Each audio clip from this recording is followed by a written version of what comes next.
Assalamualaikum warahmatullahi wabarakatuh. Perkenalkan, nama saya Rahardian Budi Hardoyo.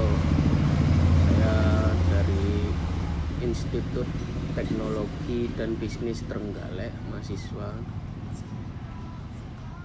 dari prodinya Bisnis Digital semester 2. Pada kesempatan kali ini saya akan melaksanakan ujian akhir semester itu mempresentasikan tentang dasar komunikasi interpersonal. Yang pertama adalah dasar komunikasi interpersonal.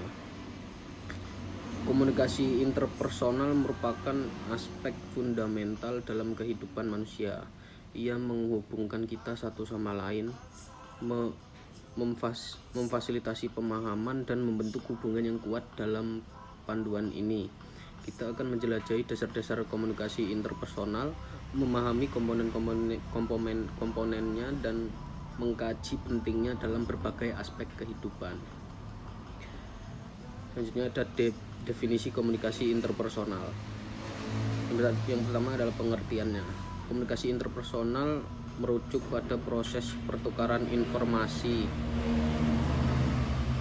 ide dan perasaan antara dua orang atau lebih. Ini adalah bentuk komunikasi yang paling pribadi dan langsung, di mana pesan disampaikan secara verbal dan non-verbal.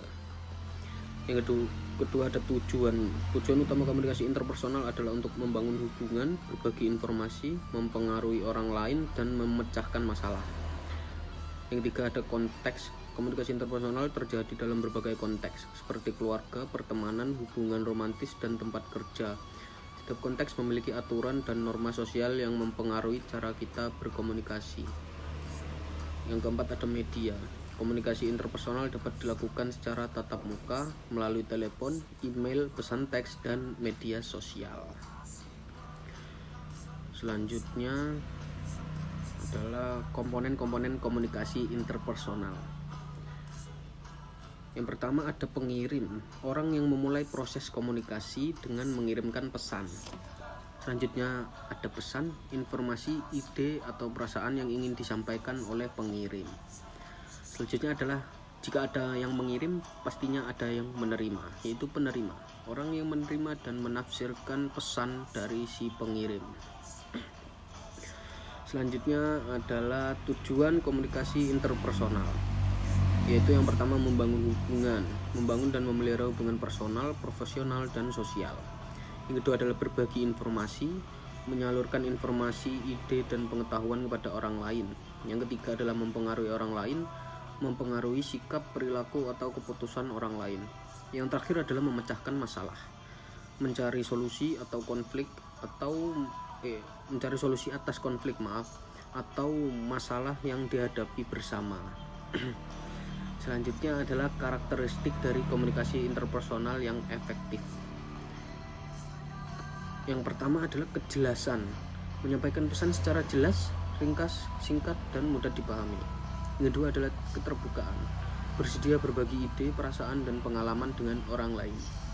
Yang ketiga ada empati, memahami dan merasakan perspektif orang lain. Yang keempat adalah hormat, menghormati pendapat, perasaan, dan nilai orang lain. Yang kelima, yang terakhir adalah tanggung jawab, bertanggung jawab atas pesan yang disampaikan dan dampaknya. Selanjutnya ada hambatan dalam komunikasi interpersonal, yaitu yang pertama hambatan fisik, noise, jarak, dan lingkungan yang tidak mendukung. Yang kedua hambatan psikologis, persepsi emosi dan bias yang memengaruhi pemahaman pesan. Ketiga ada hambatan sistem semantik, perbedaan makna dan interpretasi kata-kata. Yang keempat adalah hambatan budaya, perbedaan nilai, kepercayaan, dan kebiasaan budaya.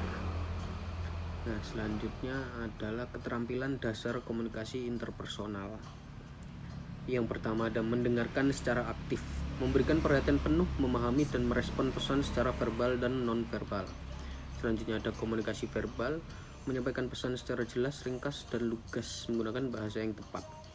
Selanjutnya ada empati, memahami dan merasakan perspektif orang lain, menunjukkan kepedulian dan pengertian. memberikan umpan balik, menyampaikan respon yang konstruktif dan bermanfaat bagi orang lain. Baik, selanjutnya adalah pentingnya komunikasi interpersonal dalam kehidupan. Yang pertama adalah membangun hubungan personal, membangun kepercayaan, keintiman, dan kasih sayang. Yang kedua, kehidupan profesional, meningkatkan kolaborasi, kepemimpinan, dan kinerja tim. Yang tiga, ada kesehatan mental, meningkatkan kesejahteraan emosional dan mengurangi stres. Yang keempat adalah perkembangan diri, untuk meningkatkan pemahaman diri, kesadaran, dan keterampilan interpersonal. Nah, selanjutnya adalah aplikasi komunikasi interpersonal di tempat kerja. Yang pertama, kolaborasi, memfasilitasi kerjasama tim, brainstorming, dan pembagian tugas. Yang kedua adalah kepemimpinan, membangun kepercayaan, memotivasi, dan mengarahkan anggota tim. Yang ketiga ada resolusi konflik, memecahkan perselisihan dan mencapai kesepakatan bersama. Yang terakhir adalah pemberian umpan balik, memberikan dan menerima umpan balik yang konstruktif untuk meningkatkan kinerja. Nah, cukup sekian penjelasan dari saya. Yang terakhir adalah kesimpulan dan juga penutup. Komunikasi interpersonal merupakan fondasi hubungan manusia. Memahami dasar-dasarnya, mengasah keterampilan, dan menerapkannya dalam kehidupan sehari-hari dapat membawa banyak manfaat, baik dalam hubungan personal, profesional, maupun dalam meningkatkan kualitas hidup secara keseluruhan. Nah, mungkin itu saja yang dapat saya sampaikan. Kurang lebihnya mohon dimaafkan, dan jika ada salah kata, saya mohon maaf sebesar-besarnya. Sekian dari saya. Assalamualaikum warahmatullahi wabarakatuh.